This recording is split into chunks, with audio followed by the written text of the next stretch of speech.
Wow. Greetings, beautiful people of planet Earth and all other interdimensional entities across time, space, and dimensionality. Those sentient beings of love, light, truth, holiness, nobility, kindness, authenticity across all vortices of the space-time continuum. You can tell I'm tired because I'm already raving on and we haven't even begun yet.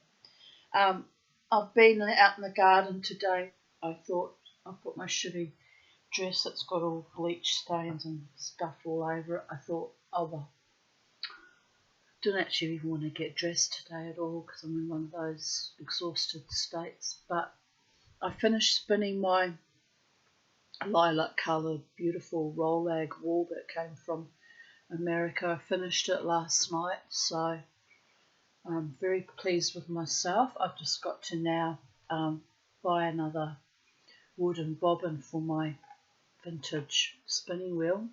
It's a single drive, so I should be able to get a wooden bobbin. They're not all that cheap, but I only need one. I'll make do with the others, that I've renovated and glued together, and if they don't hold up, I'll just have to buy a few more, but I only need one for the moment. So I'm not stressing about it at all. I'm just, contemplating what I need for the next step, because the next step will be I have to learn how to apply the wool that I've made, and I'm going to have to do something with the beautiful wool that Belinda gave me initially too. That was a beautiful fleece, but I stuffed it up by knotting all the broken parts together, and I knew that kind of wasn't right, but I didn't know how else to hold it together, so I'll have to do some added work to fix that up, maybe even respin it somehow. Don't know if you can. Or it'll just go into a weaving. But this bobbin full of lilac coloured fleeces, I think it's a going concern. There'll probably be a few mistakes that I'll come across when I'm flying, but I think it will hold together. I'm assuming, because I don't really know how good or bad overall my workmanship was, because I'm a beginner, so it's going to take time to get it up to a reasonable professional standard. So this morning I got up feeling quite proud of myself because I worked on that till about midnight-ish, after midnight, 1 o'clock-ish I think it was. Around about that time I went to bed. I had a bad night with my breathing again last night, 2.6 or something like that. I'm over it. I really am, but I think what it means when my breathing backslides usually is that I'm due for a new mask, and that's another $200. Bing, bam, boom, baby gone, which I can't really afford at the moment, so I'm just persevering with the mask I've got, and just carrying on. I'm so tired. But it's been a really hot day, but a beautiful day today. I just brought the birdie boys back inside, didn't I, Fernie and Bo? They've been out since this morning outside. They had a lovely time, but it's cooling down now, but I thought I'll bring them in for the late afternoon and they can, hang out together, free-ranging, flitter about, fly a bit. It's good for them. But yes, I cut down the remaining of all my heliconias, this big massive clump of heliconias, and then a big clump of some awful wild grass that had started to take over. So I'm exhausted from that, and it's just every day I'm just giving myself jobs to do, and they're exhausting. I still need to cut back all my dragon fruit, and that's an immense task too. I need to cut down all my banana trees because some are dead and dying, and they're too thickly planted together. They're growing together naturally that way. And I need to get a chainsaw and thin out my black bamboo, I think, as well. But I don't own a chainsaw, and I'm scared of chainsaws, to be honest. So I might have to find someone with a chainsaw and pay them to do it for me, you know, or barter something or do something, because I think that needs thinning out of it too. But I've left it for now. What else can I do? No choice. I did have a man come some years ago and asked for black bamboo for a project for a school, which I was actually happy about because he kind of thinned it out for me. But yeah, that's not going to happen again. It was a one-off, I think. But anyway, life goes on, trying to maintain sacred space in a reasonably pristine state and keep it all glorious and beautiful. And so I'm very tired, but I've been very tired for weeks now. Actually, I've been in a very bad, exhausted, fatigued state since I got sick. And when was that? It's nearly 3 months ago now, isn't it? July, August. 25th of July, I think it was, and I got struck down with the illness. So anyway, it's been a while. I'm still feeling quite drained and exhausted, but it is what it is. And in the meantime, every day in every way, I fight forwards like a true little Viking warrior goddess and carry on with whatever the gods present to me. Today, they're asking me, or I'm inspired, or I'm inclined to, or I feel like it. I can't blame it all on the gods, people. Got to take self-responsibility sometimes. But anyway, we're up to, I'm joking, we're up to chapter 20 of the 5th battle, Nenaith and Arnidiad.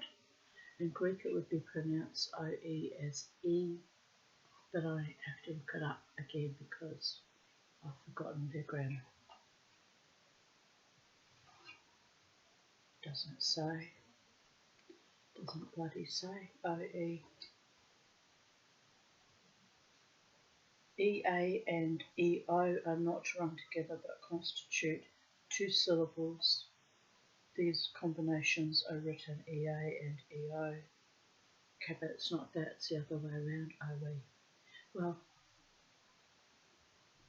D-H is a soft, so I've been getting that wrong as well.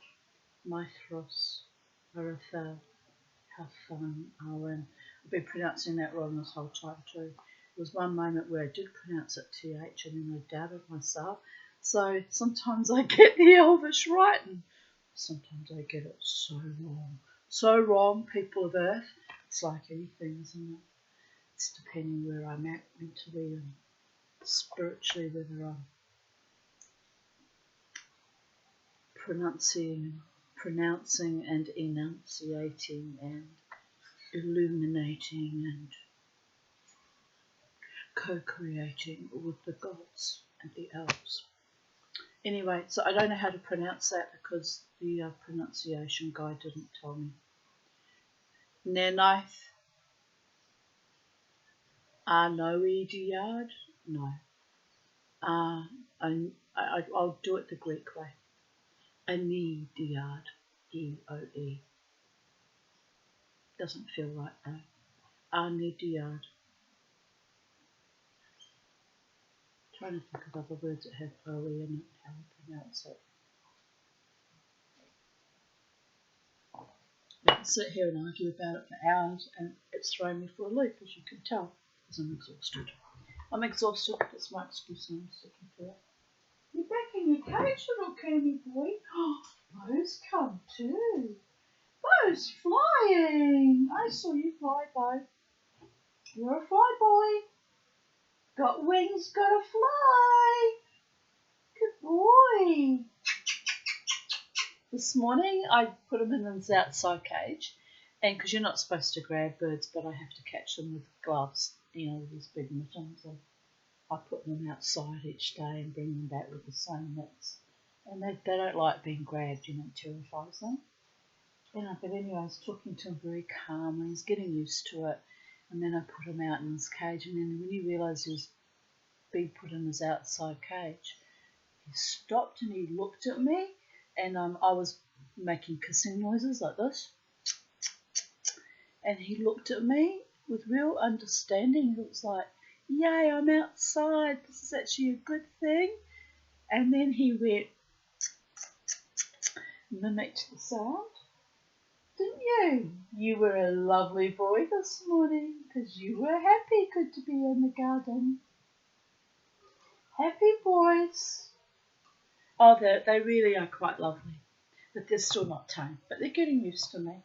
Right, of the fifth battle, Naniath, Anediard. I'll just go with that, babies. It is said that Beren and Luthien returned to the northern lands of Middle-earth and dwelt together for a time as living man and woman, and they took up again their mortal form in Doriath.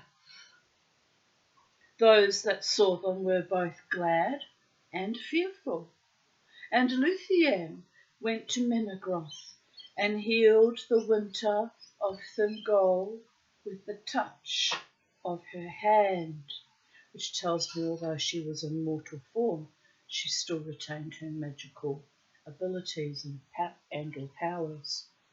Isn't that wonderful? It must be so wonderful to have that. I wish I had that. I guess I do in a way, my own weird little bit of magic, but nothing like being able to heal a winter of Thingol, although I've been known to spark a bit of life into my handsome, talented musician friends, male and female. Stir them up and bring them to catharsis. Well, it's a symbiosis that we give to each other. Then with their music and me with my wild mosh. I wonder if they miss me. Oh, poor Mama T. Look at the flying fuck. I'm just anthropomorphizing my magic. Right, I'm just going to get a drink of water. Drink of water, little boys. Drink of water. It's too hot in here.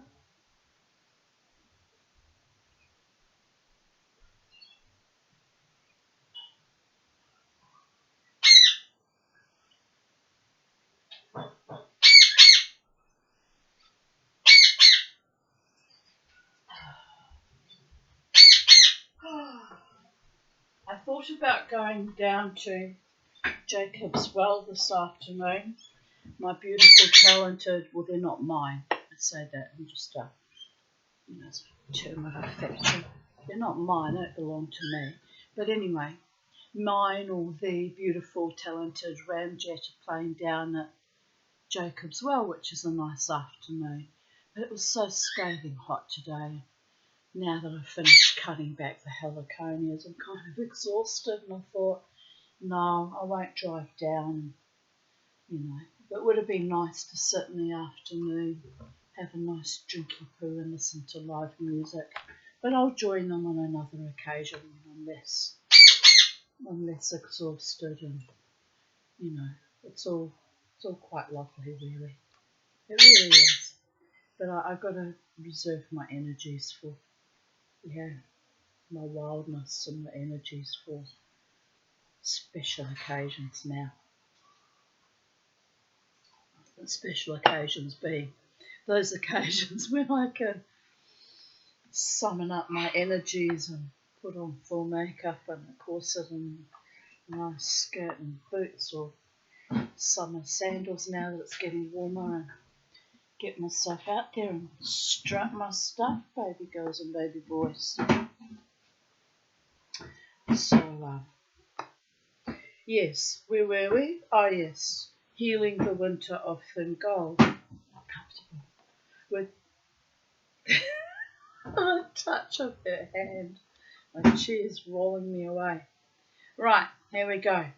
But Melia looked in her eyes and read there the doom that was written there, and turned away, for she knew that a parting beyond the end of the world had come between them, and no grief of loss has been heavier than the grief of Milian the Maya in that hour,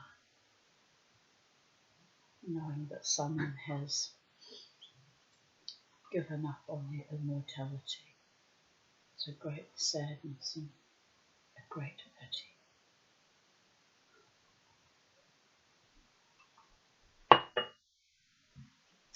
Then Beren and Luthien went forth alone, fearing neither thirst nor hunger, and they passed beyond the river Gilion into Osiriand, and dwelt there in Tol Galen, the Green Isle, in the midst of Adurant, until all tidings of them ceased.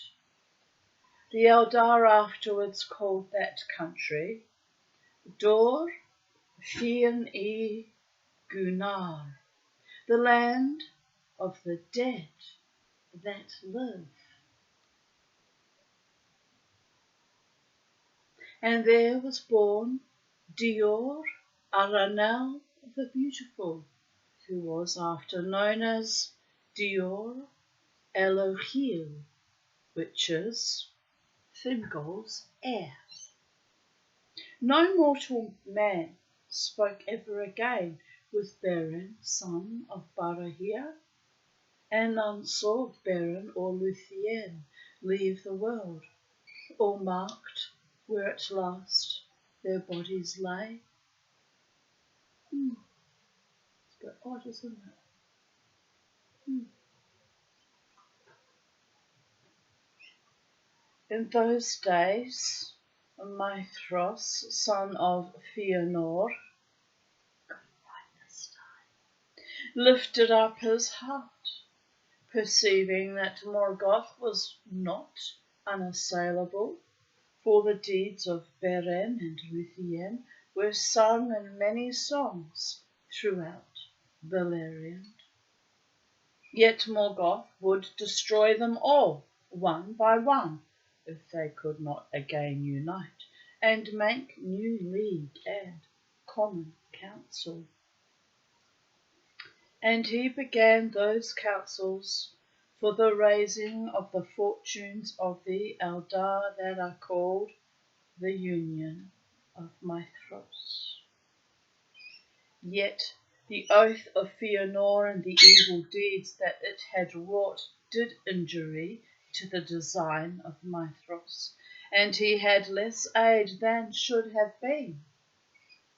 Orodreth would not march forth at the word of any son of Fëanor, because of the deeds of Celegorm and Culhwch, and the elves of Nargothrond trusted still to defend their hidden stronghold by secrecy and stealth.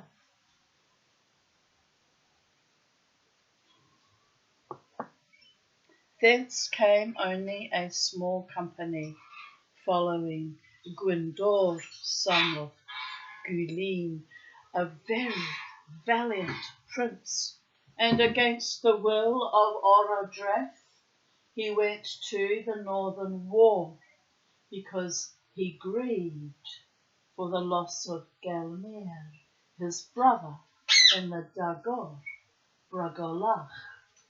I'm watching you two little munchkin faces. Fighting. My boys. My goodness.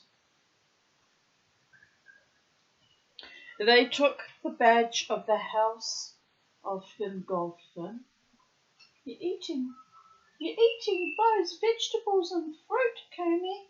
You might as well, since he won't eat it. Leave little bird that he is. They took the badge of the house of Fingolfin and marched beneath the banners of Fingon, and they came never back, save one.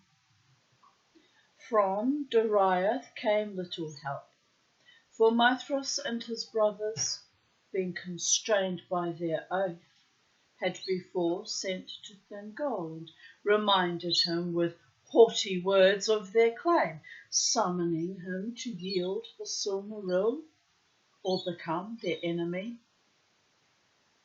Melian counselled him to surrender it, but the words of the sons of Fëanor were proud and threatening, and Thingol was filled with anger, thinking of the anguish of Luthien and the blood of Beren whereby the jewel had been won, despite the malice of Caligorm and Curufin.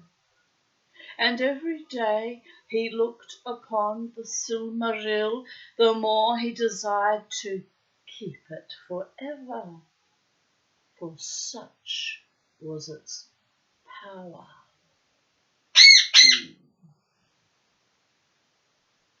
Therefore he sent back the messengers with scornful words. Maithros made no answer, for he had now begun to devise the league and union of the elves. But Caligorm and Curufin vowed openly to slay Thingol and destroy his people if they came victorious from war, and the jewel were not surrendered of free will. Then Thingol fortified the marches of his realm and went not to war, nor any out of Doriath save Mablung and Beleg, who were unwilling to have no part in these great deeds. Unwilling to have no part in these great deeds. To them Thingol gave leave to go, so long as they served not the sons of Fëanor, and they joined themselves to the host of Fingon. You happy, boys?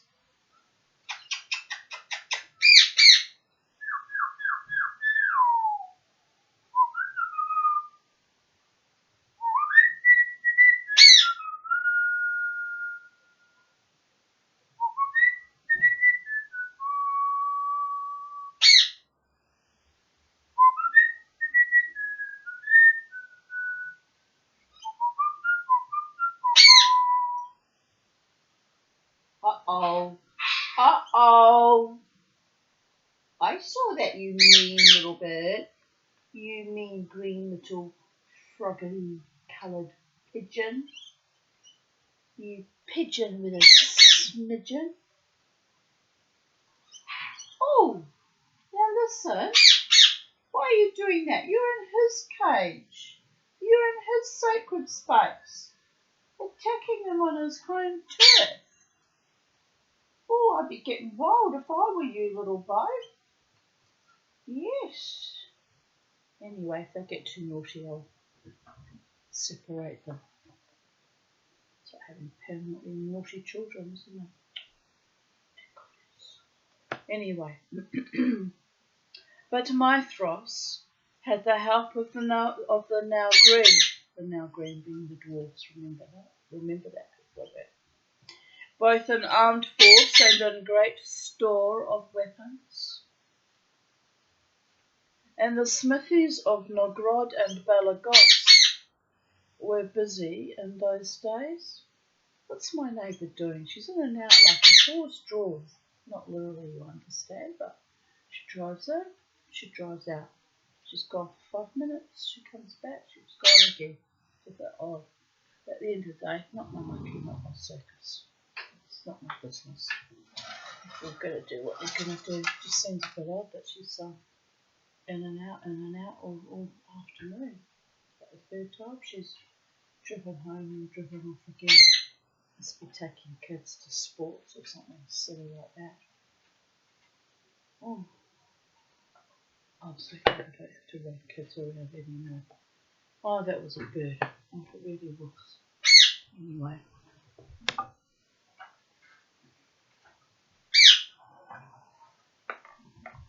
Just shutting the blinds because the sun's burning my eyes. Burning, people. Still burning me. Shut the blind. Right, where were we?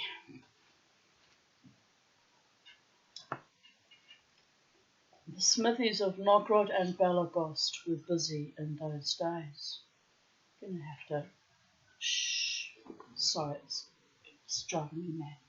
I'm going to have to shine that the other way. It's too much in my eyeballs. That's better. I can see, I can think clearly. I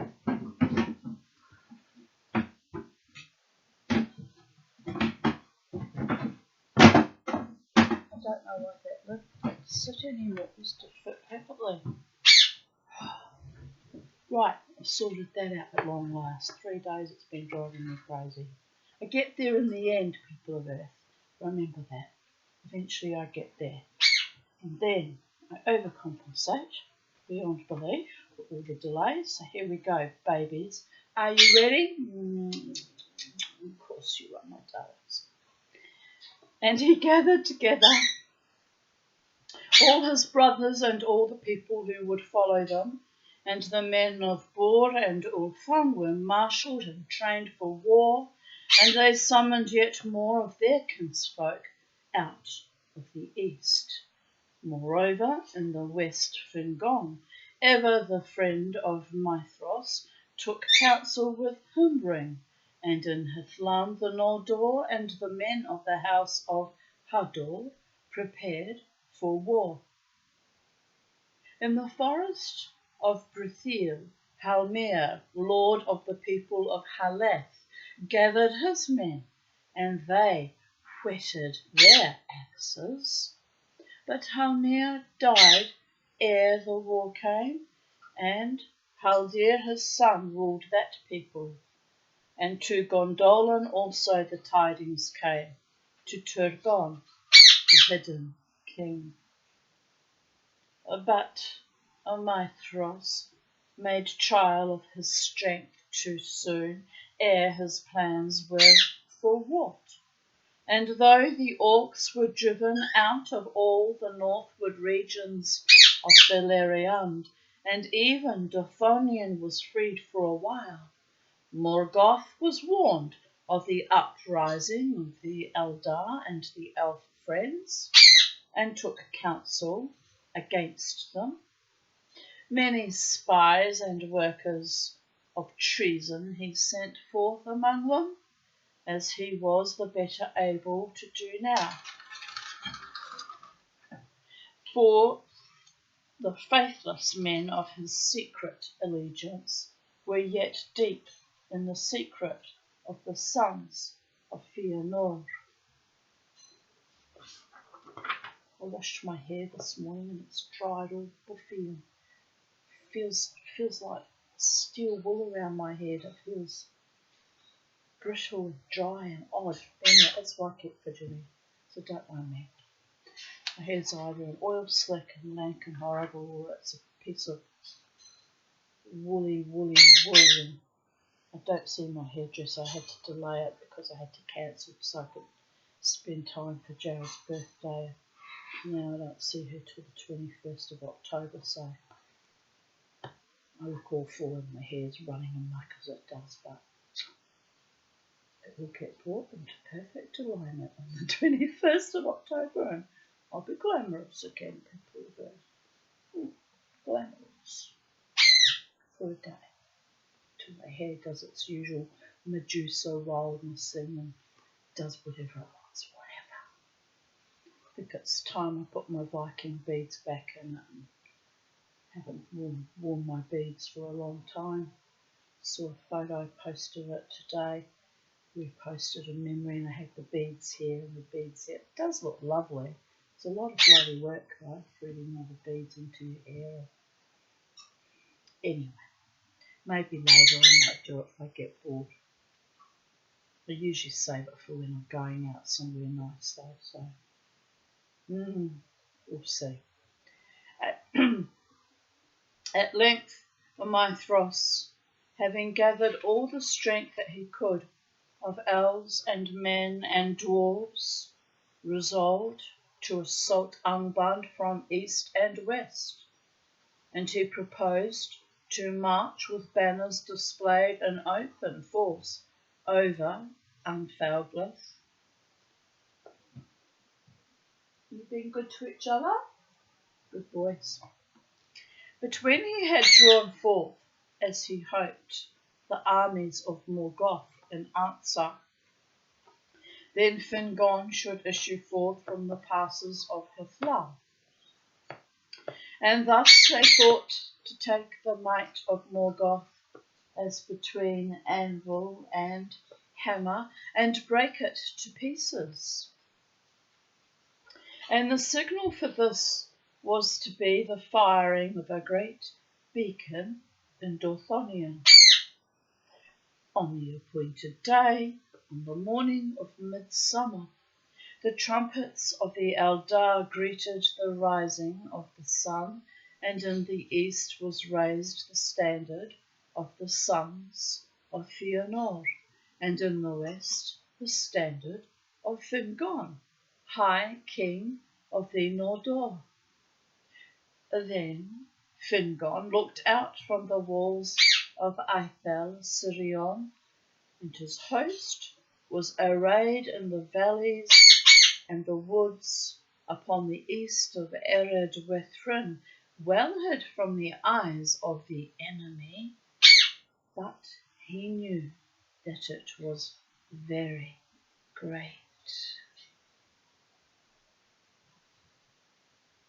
For there all the Noldor of Hithlam were assembled together with elves of the Falas and Gwyndor's company from Nargothrond, and he had great strength of men. Upon the right were the host of Dor Lormen, and all the valour of Hurin and Huor his brother, and to them had come Haldir of Brethiel with many men of the woods. Then Fingon looked towards Thangorodrim, and there was a dark cloud about it, and a black smoke went up, and he knew that the wrath of Morgoth was aroused, and that their challenge was accepted. A shadow of doubt fell upon Fingon's heart, and he looked eastward, seeking if he might see with elven sight the dust of Anfalglith rising between the hosts of Mithras. He knew not that Mithras was hindered in his setting forth by the guile of Uldor the Accursed, who deceived him with false warnings of assault from Angband. But now a cry went up, passing up the wind from the south, from vale to vale, and elves and men lifted their voices in wonder and joy. For, unsummoned and unlooked for, Turgon had opened the leaguer of Gondolin, and was come with an army 10,000 strong, with bright mail and long swords and spears like a forest. Then, when Fingon heard afar the great trumpet of Turgon his brother, the shadow passed, and his heart was uplifted, and he shouted aloud, Utulien ori, aya eldelai ar atanatari, Utulien ori. The day has come, behold, people of the Eldar and fathers of men, the day has come. And all those who heard his great voice echo in the hills answered, crying, Altar, Ilumi, the night is passing. Now Morgoth, who knew much of what was done and designed by his enemies, chose his hour, and trusting in his treacherous servants to hold back Mithros and prevent the union of his foes, he sent a force seeming great, and yet but part of all that he had made ready, towards Hithlam. And they were clad all in dun raiment, and showed no naked steel, and thus were already far over the sands of Anfalglith before their approach was seen. Then the hearts of the Noldor grew hot, and their captains wished to assail their foes upon the plain. But Húrin spoke against it, and bade them beware of the guile of Morgoth, whose strength was always greater than it seemed, and his purpose other than he revealed.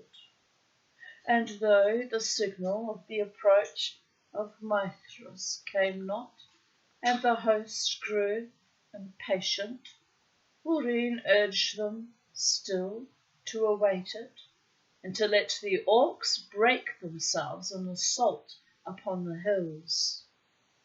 But the captain of Morgoth in the west had been commanded to draw out Fingon swiftly from his hills by whatever means he could. He marched on, therefore, until the front of his battle was drawn up before the stream of Sirion, from the walls of the fortress of Ithel Sirion to the inflowing of Reveal in the fen of Sereth. And the outposts of Fingon could see the eyes of their enemies.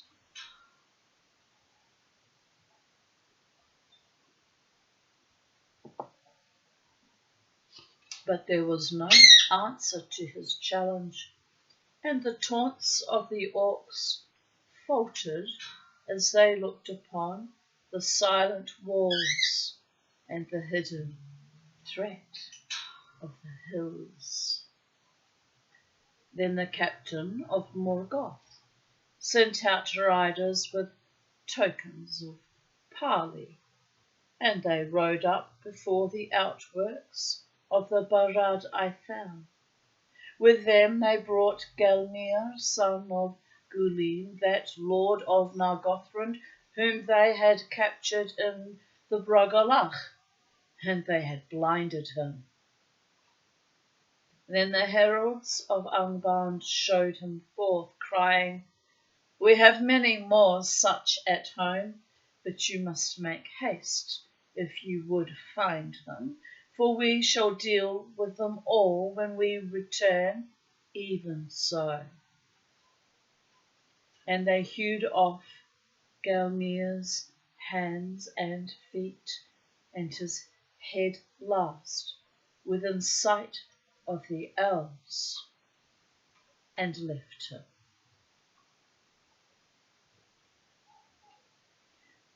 By ill chance, at that place in the outworks stood Gwyndor of Nargothrond, the brother of Gelmir.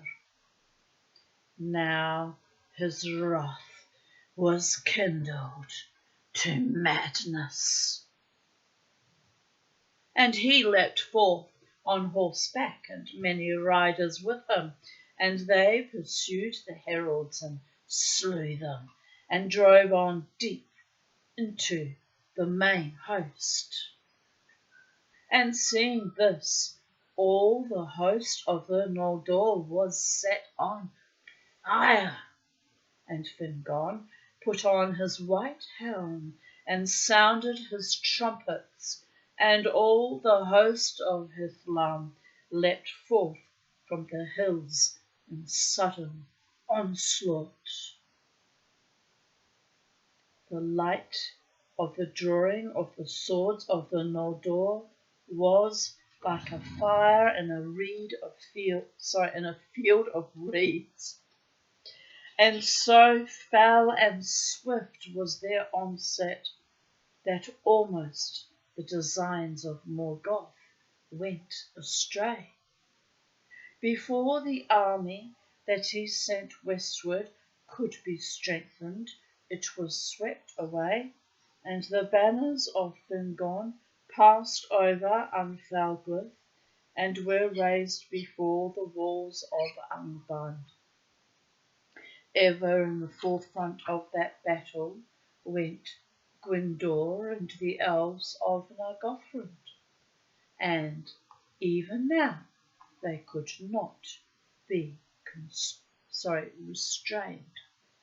And they burst through the gate and slew the guards upon the very stairs of Angband. And Morgoth trembled upon his deep throne, hearing them beat upon his doors. But they were trapped there, and all were slain save Gwyndor only, whom they took alive, for Fingon could not come to their aid. By many secret doors in Thungorodrim, Morgoth had let issue forth his main host that he held in waiting, and Fingon was beaten back with great loss from the walls. What you doing, baby boys? The birdies outside. They're all singing. You're busy birdies. Then in the plain of Anfalglith, on the 4th day of the war, there began Nenaeth Anidiad, unnumbered tears, for no song nor or tale can contain all its grief.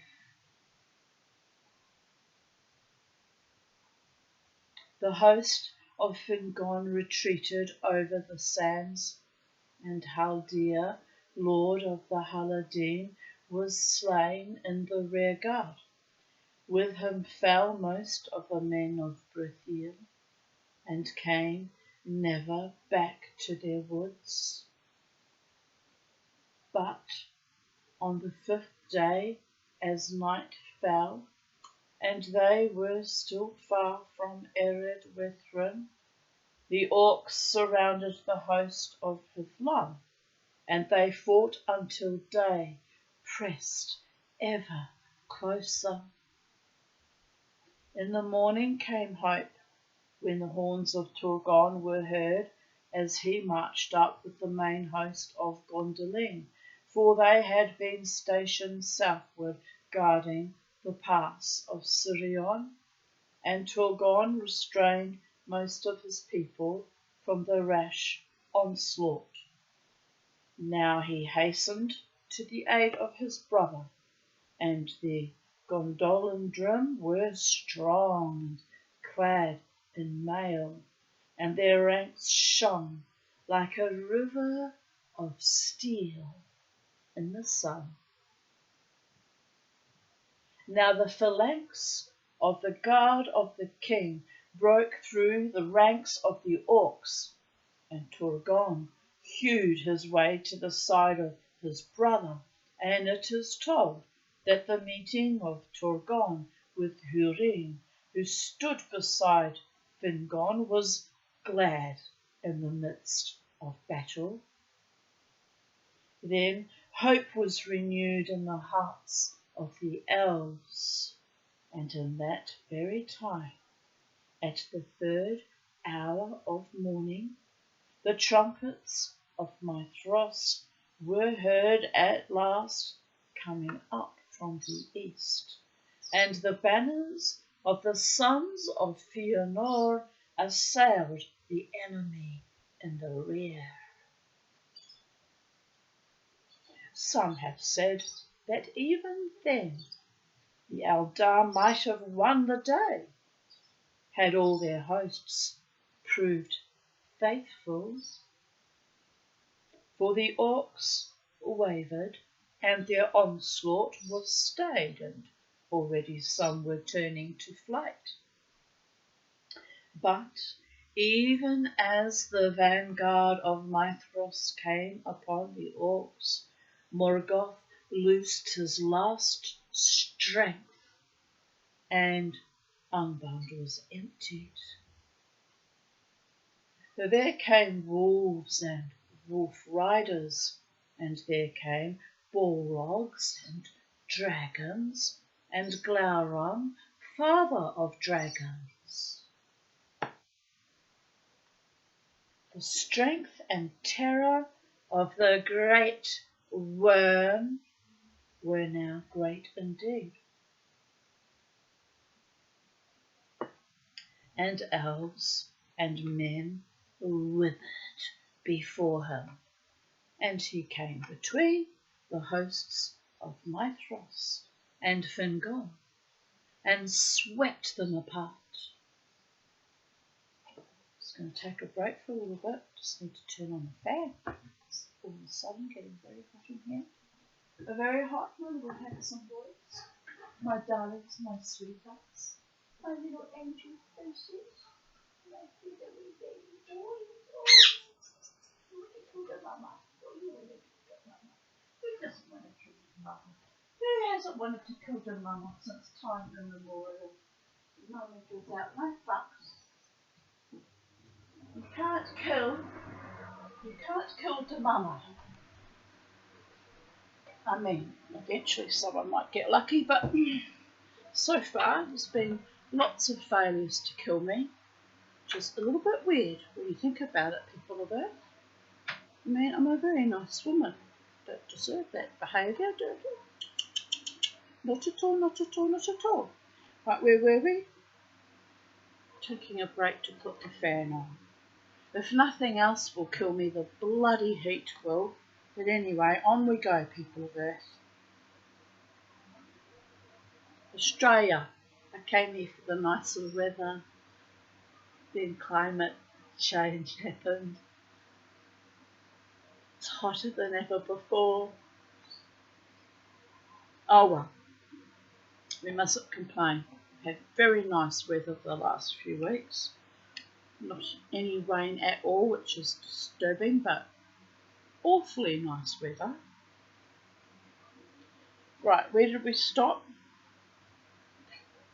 We came between the hosts of Mithros and Fingon and swept them apart. Yet, neither by wolf, nor by Balrog, nor by dragon would Morgoth have achieved his end, but for the treachery of men, meaning humankind. Oh yes, that will let you down every single motherfucking time. The treachery of humankind. Men. Putrescent. It truly is. In this hour, the plots of Ulfang were revealed. Many of the Easterlings turned and fled, their hearts being filled with lies and fear, like they're trying to do now with Three-Eye Atlas. Getting a bit worn out with that nonsense too. If we are to have an alien invasion, people of Earth, they would just get on with the job and would be vaporised in a moment, and it would just be called a nuclear holocaust. It would be none the wiser. It'd be just gone. Simple. But then there are other ways of invading species, interfering with their DNA, removing their souls, aka, what was that name of that gentleman 100 years ago? Steiner predicted would happen. You mustn't think about that. Manatee will have another breakdown and all go insane. But it's happening, people of Earth. It's actually happening. It's the most alarming thing of all. And then just to throw into the mix, they go on about some space rocket. It's all distractions from what they really have already achieved and are continuing on with. The bastards. Right, we'll carry on. Need some more water. We'll carry on until we can't carry on any longer, people of Earth.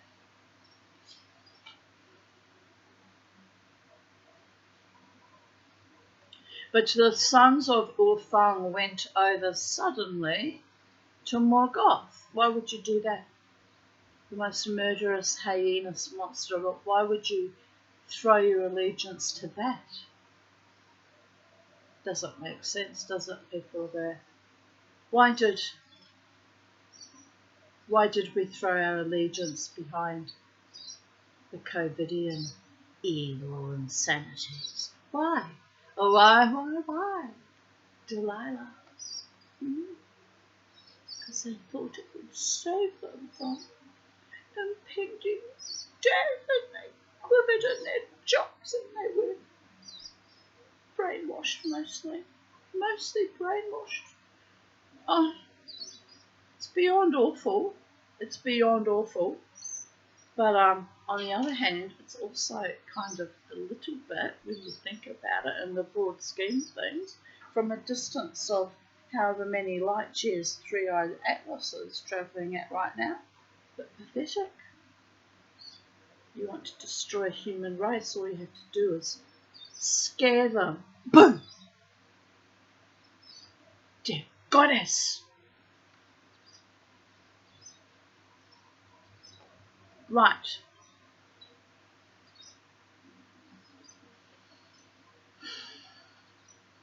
To take a moment.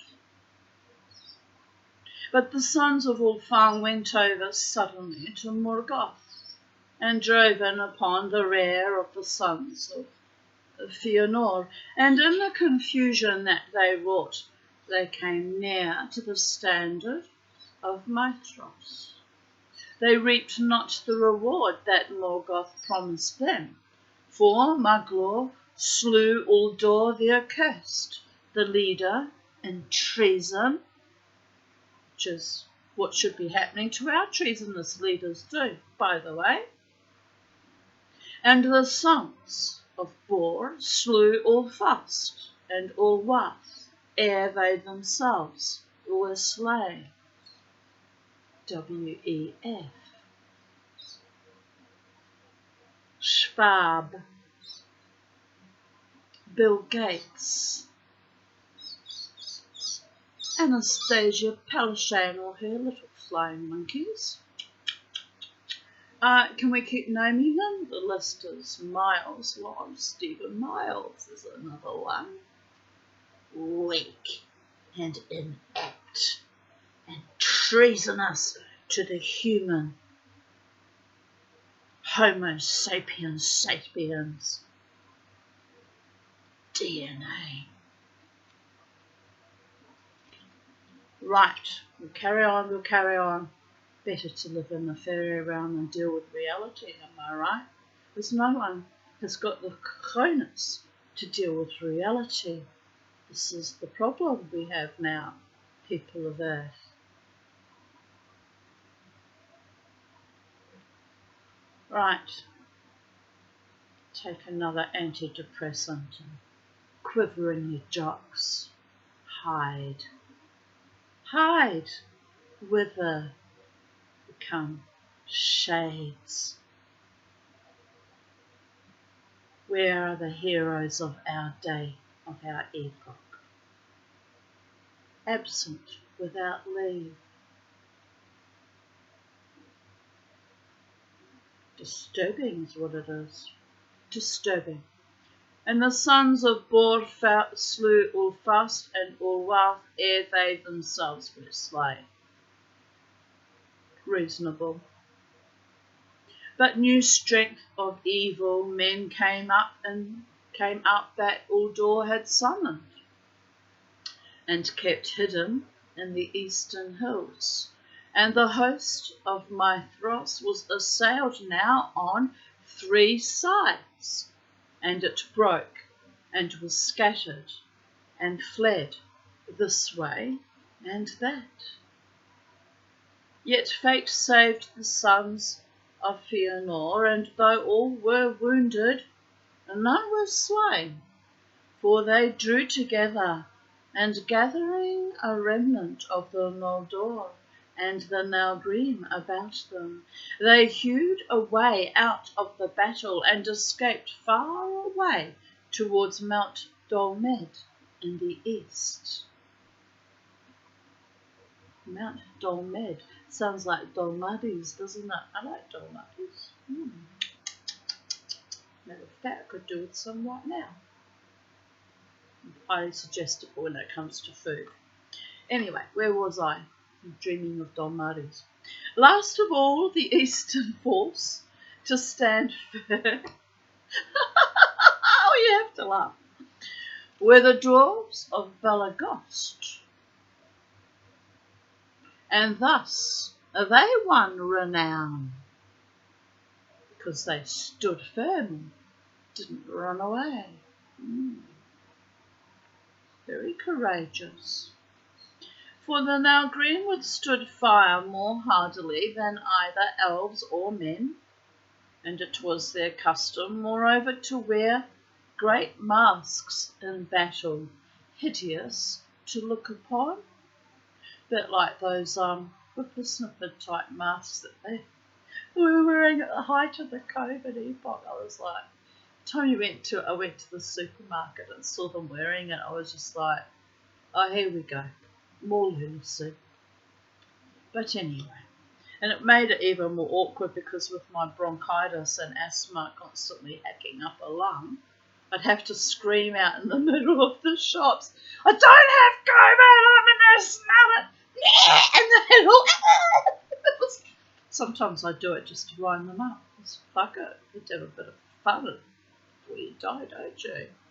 But no, I really genuinely would be, coughing with my genuine, authentic asthma. And they were terrified. The poor people of Earth were utterly terrified. I don't know what's happened to our species.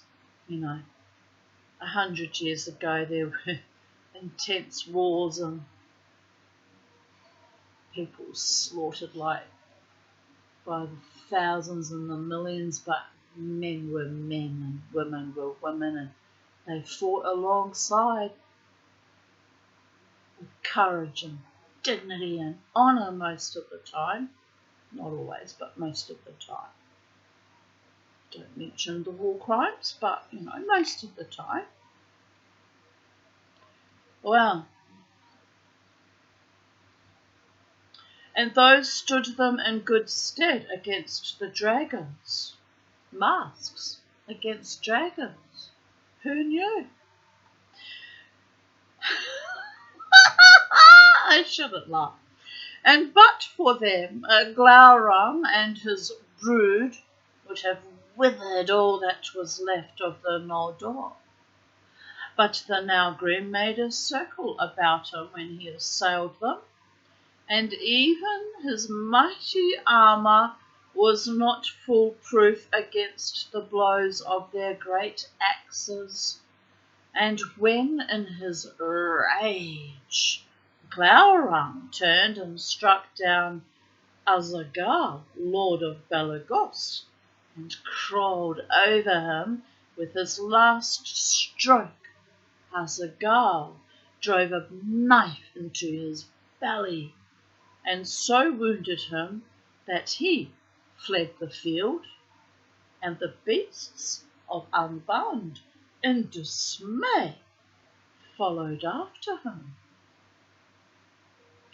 Then the dwarves raised up the body of Azagal and bore it away, and with slow steps They walked behind, singing a dirge in deep voices, as it were a funeral pomp in their country, and gave no heed more to their foes, and none dared to stay them.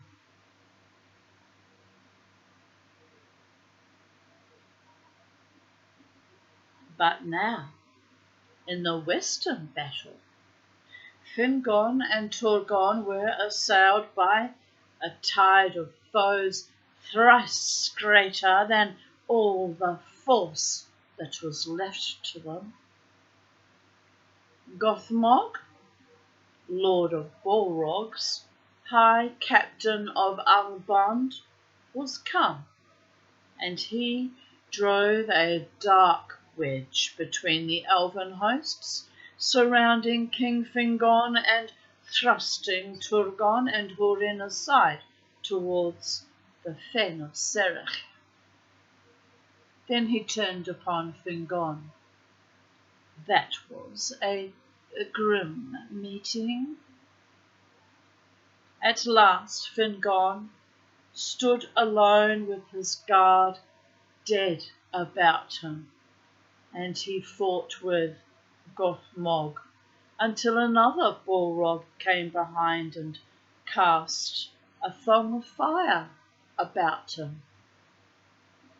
Then Gothmog hewed him with his black axe, and a white flame sprang up from the helm of Fingon as it was cloven. Thus fell the High King of the Noldor, and they bet him into the dust with their maces, and his banner, blue and silver, they trod into the mire of his blood. The field was lost, but still Húrin and Huor and the remnant of the house of Hador stood firm with Turgon of Gondolin, and the hosts of Morgoth could not yet win the pass of Sirion. Then Húrin spoke to Turgon, saying, Go now, Lord, while time is, for in you lives the last hope of the Eldar, and while Gondolin stands, Morgoth shall still know fear in his heart. But Turgon answered, Not long now can Gondolin be hidden, and being discovered, it must fall. Then Huor spoke and said, Yet, if it stands but a little while, then out of your house shall come the hope of elves and men. This I say to you, Lord, with the eyes of death. Though we part here forever, and I shall not look on your white walls again, from you and from me a new star shall arise. Farewell. And my Glen Turgon's sister son, who stood by, heard these words and did not forget them, but he said nothing. Then Turgon took the counsel of Húrin and Huor, and summoning all that remained of the host of Gondolin, and such as Fingon's people as could be gathered, he retreated towards the pass of Sirion, and his captains, Ecthelion and Glorfindel, guarded the flanks to right and left, so that none of the enemy should pass them by. But the men of Dor Lomen held the rear guard, as Hurin and Huor desired, for they did not wish in their hearts to leave the Northlands, and if they could not win back to their homes, there they would stand to the end. Thus was the treachery of Uldor redressed, and of all the deeds of war that the fathers of men wrought in behalf of the Eldar, the last stand of the men of Dor Lomen is most renowned. So it was that Turgon fought his way southward, until coming behind the guard of Hurin and Huor, he passed down Sirion and escaped. And he vanished into the mountains and was hidden from the eyes of Morgoth. But the brothers drew the remnant of the men of the house of Hador about them, and foot by foot they withdrew, until they came behind the fen of Serach, and had the stream of Reveal before them. There they stood, and gave way no more. Then all the hosts of Angband swarmed against them, and they bridged the stream with their dead and encircled the remnant of Hithlam as a gathering tide about a rock. There as the sun wested on the 6th day, and the shadow of Ered Wethrin grew dark, Huor fell pierced with a venomed arrow in his eye, and all the valiant men of Hador were slain about him in a heap, and the orcs hewed their heads and piled them as a mound of gold in the sunset. Last of all, Hurin stood alone. Then he cast aside his shield and wielded an axe two-handed, and it is sung that the axe smoked in the black blood of the troll guard of Gothmog until it withered, and each time that he slew, Hurin cried out, Ore and Tuluva, day shall come again. 70 times he uttered that cry, but they took him at last alive by the command of Morgoth, for the orcs grappled him with their hands, which clung to him still, though he hewed off their arms, and ever their numbers were renewed, until at last he fell, buried beneath them. Then Gothmog bound him and dragged him to Angband with mockery.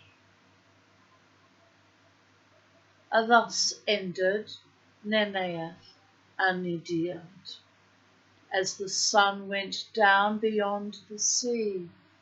Night fell in Hithlam, and there came a great storm of wind out of the west.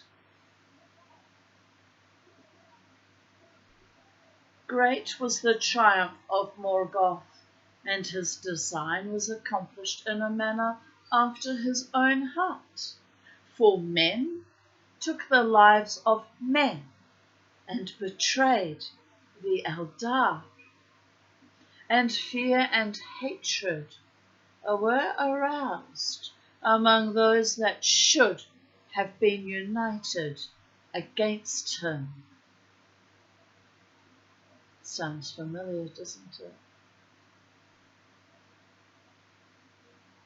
From that day, the hearts of the elves were estranged from men, save only those of the 3 houses of the Edain.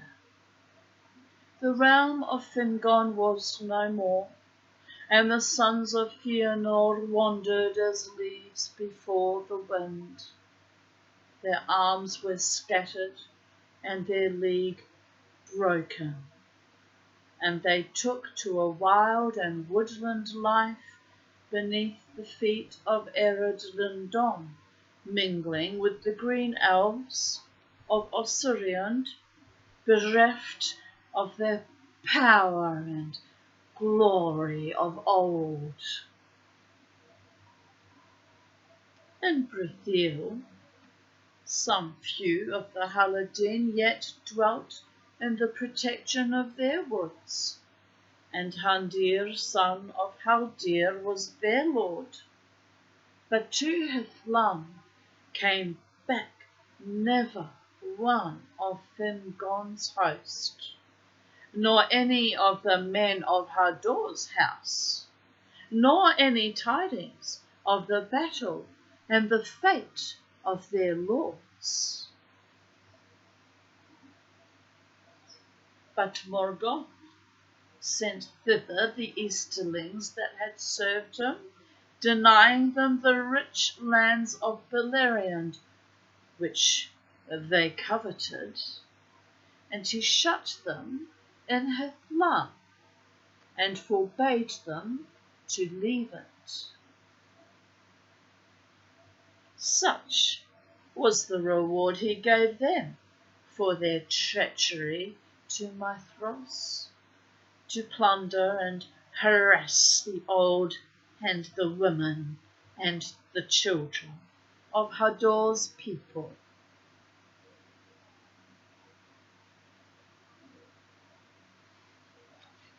The remnant of the Eldar of Hithlam were taken to the mines of the north and laboured there as thralls, save some that eluded him and escaped into the wilds and the mountains. The orcs and the wolves went freely through all the north and came ever further southward into Beleriand, even as far as Nantathran, the land of willows, and the borders of Osiriand, and none were safe in field or wild. Doriath indeed remained, and the halls of Nargothrond were hidden, but Morgoth gave small heed to them, either because he knew little of them, or because their hour was not yet come in the deep purposes of his malice. Many now fled to the havens and took refuge behind Círdan's walls, and the mariners passed up and down the coast and harried the enemy with swift landings. But in the next year, ere the winter was come, Morgoth sent great strength over Hithlam and Navrast, and they came down the rivers Brython and Nenning, and ravaged all the Falas, and besieged the walls of Brythonbar and Eglarest. Smiths and miners and makers of fire they brought with them, and they set up great engines, and valiantly though they were resisted, they broke the walls at last. Then the havens were laid in ruin, and the tower of Barad Nimras cast down, and the most part of Kirdan's people were slain or enslaved. But some went aboard ship and escaped by sea, and among them was Erainion Gil-galad. Sorry, I kind of have to laugh. Some of these words have got Aramaic or Hebrew sounding roots, and just find it interesting. Erainion Gil-galad, the son of Fingon, whom his father had sent to the havens after the Dagor Bragolach. Nothing new under the sun, as King Solomon would say, even though it's meant to be elvish. This remnant sailed with Círdan south to the Isle of Balar, and they made a refuge for all that could come thither, for they kept a foothold also at the mouths of Sirion, and there many light and swift ships lay hid in the creeks and waters, where the reeds were dense as a forest. And when Turgon heard of this, he sent again his messengers to Sirion's mouths, and besought the aid of Círdan the shipwright. At the bidding of Turgon, Círdan built 7 swift ships, and they sailed out into the west, but no tidings of them came ever back to Balar, save of one, and the last. The mariners of that ship toiled long in the sea, and returning at last in despair, they foundered in a great storm within sight of the coasts of Middle-earth. But one of them was saved by Ulmo from the wrath of Ossi, and the waves bore him up and cast him ashore in Nevrast. His name was Voronwy, and he was one of those that Turgon sent forth as messengers from Gondolin.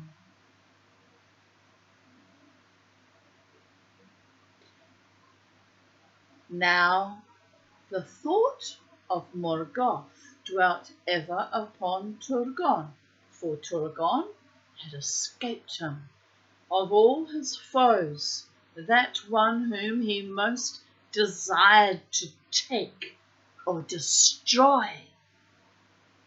The one that got away, baby girls and baby girls. Can drive you a bit mad sometimes. We must admit to this. And that thought troubled him and marred his victory, for Turgon of the mighty house of Fingolfin was now by right king of all the Noldor, and Morgoth feared and hated the house of Fingolfin, because they had the friendship of Ulmo his foe, and because of the wounds that Fingolfin gave him with his sword, and most of all, his kin Morgoth feared Turgon, for of old in Valinor his eye had lighted upon him, and whenever he drew near, a shadow had fallen on his spirit, foreboding that in some time that yet lay hidden from Turgon ruin should come to him.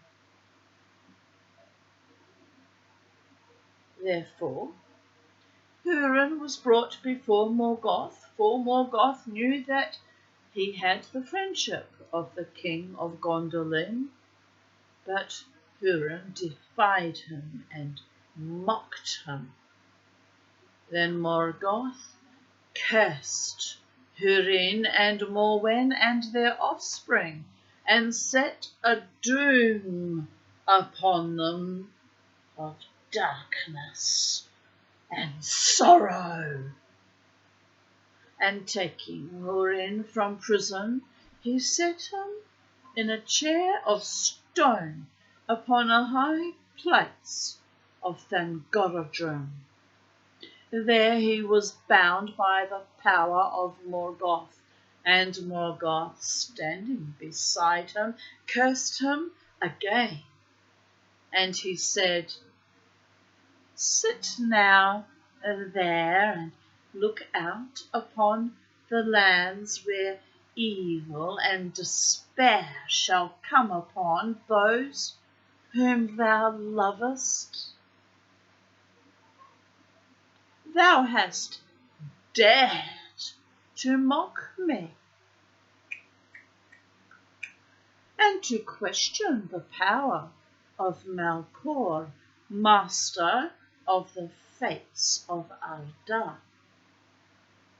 Therefore, with my eyes shalt thou see, and with my ears thou shalt hear, and never shalt thou move from this place until all is fulfilled unto its bitter end."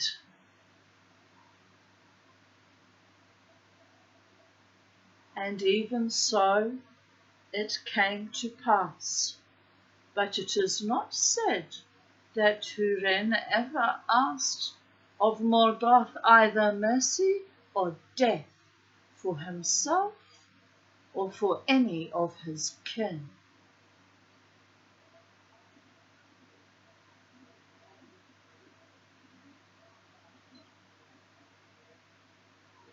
By the command of Morgoth, the orcs with great labour gathered all the bodies of those who had fallen in the great battle, and all their harness and weapons, and piled them in a great mound in the midst of Anfalglith.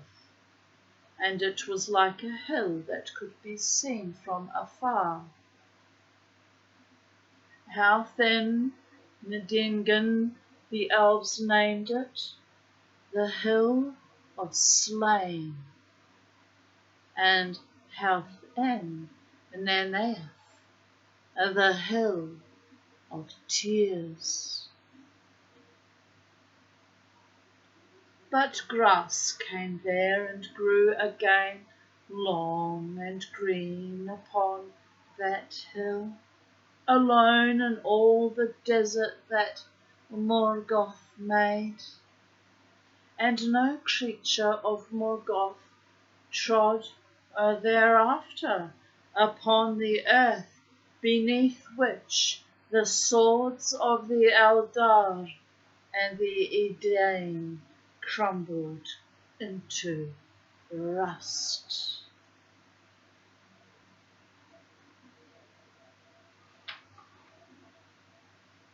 And thus concludes chapter 20 of the 5th battle. And I'll be back, no doubt, sometime in the space-time continuum, very likely tomorrow, but depends on how tired I get or how I might get distracted by surprises or decisions or choices, or drift along like a tumbleweed as I do from time to time. It's a very long chapter 21, very long. This was quite a long chapter too, wasn't it? Feels long, but then I'm tired, so everything feels long when you're tired. No, it wasn't all that long. 1 hour and 24 minutes, but this one's twice as long. It's going to be a long video.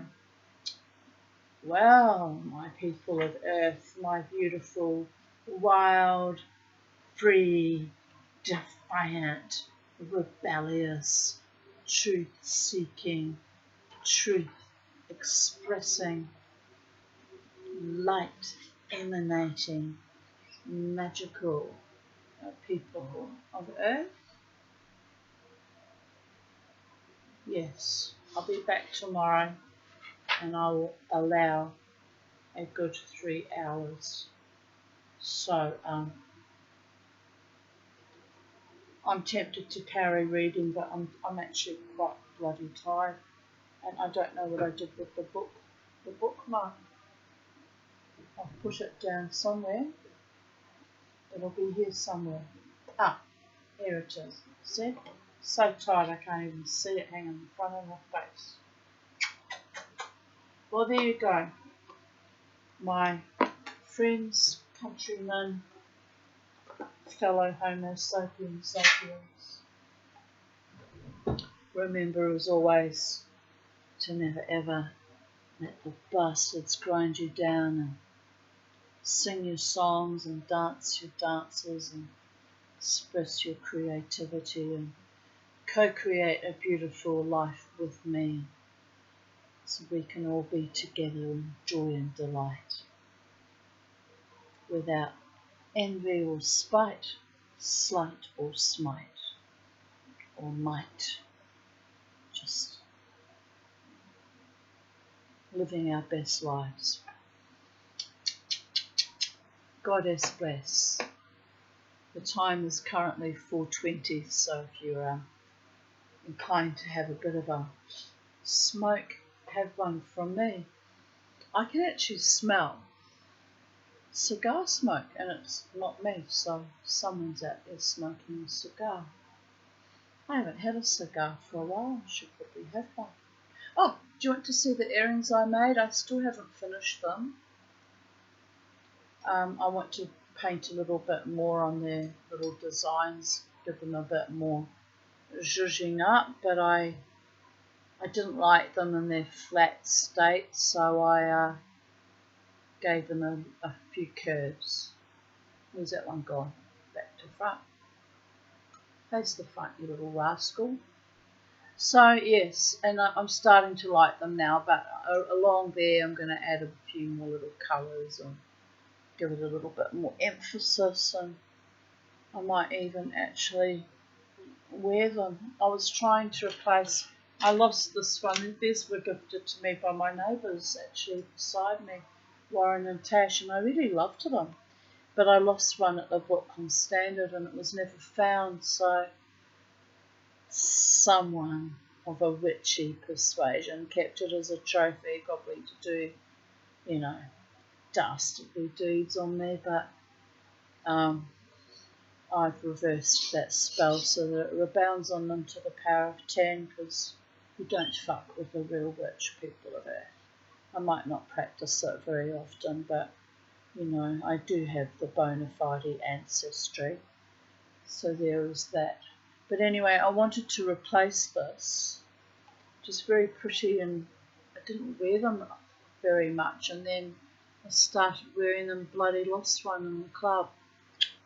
I did ask if anyone had found it, but they said no.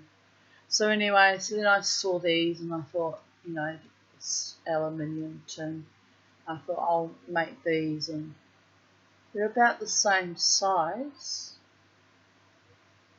They're going to be quite impressive, I think. Quite impressive. Big earrings. Yes. Anyway, they need a bit more work, and not today. I'm tired. I'm tired, people of it. I might be an ancestral witch, a Jew and a shaman, but I'm tired. It'll be Simchat Torah, I think. When is it? Is it tomorrow? Well, it's usually 4 days after Yom Kippur. It's called Rejoicing of the Law, and we do dances with the Torahs and in procession. It's quite lovely, but I don't have a congregation, so I won't be participating in it. Just want to find out what date it is though, because I think it's tomorrow night it begins.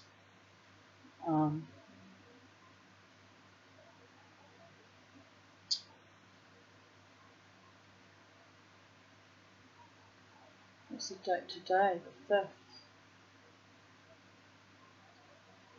I'm wrong. What comes after Yom Kippur? I'm sure there was a holiday that comes after Yom Kippur, 4 days after. Sukkot. So it'll be Sukkot that starts in a few days. Let me find out. Sukkot and Simchat Torah. Right, Sukkot, the festival of booths, which we make a little like temporary structure, like little kind of hut to live in. I don't bother because I'm on my own here and there's no one to participate in it with me. But you know, it has to have a roof that you can still see through and see the stars. But we usually put like you know, palm leaves or some kind of thatch, leave a few bare bits, and then we hang fruit from it. It's quite lovely. Starts on October 6th, which is tomorrow night. I was right, it's 4 days after Yom Kippur. And then we have Simchat Torah, which starts on Tuesday, October the 13th, which is also a lovely little holiday. And then from December 14th to December 22nd, so it finishes just before Christmas this year, we have Hanukkah. So it's all very exciting, isn't it? All very exciting, but not for me because I don't belong anywhere anymore. So for me it's bittersweet and a bit sad. But anyway, we're living in Titania's realm with the elves, and they treat me with basic respect and kindness, apart from sending a few tricks to spirits out from time to time to stir me up sexually and play me a merry dance. Those bastards. But apart from that, you know, they treat me with reasonable kindness. But yes, the evening, Tuesday evening, is Simchat Torah. Right, but I don't need to dance with Torahs in procession because I've done it back in the day.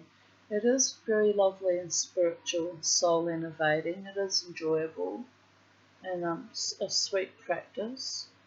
And then in our shul, in our temple, we used to get a big man's tallit. I think it was John Bradley's little ritual that started that. And we'd have the tallit up and we'd get all the young children standing under the tallit, and 4 men would hold each end, so it was formed like kind of a bridal chuppah. And then we'd say the blessing, you know, over our children. And yes, that was lovely. That was a lovely practice. But you know, my children were younger then. I don't have grandchildren to participate in any of that. And it's a deep sadness, people of Earth, what's been stolen from me by fate and by evil.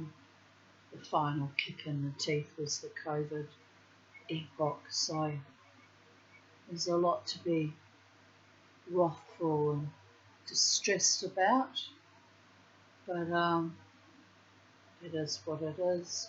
On another note, have a happy day no matter what, no matter who, even if just for the simple act of living and being defiant and enjoying your own body, mind and spirit with harm to none and competition with none, so it shall always be done.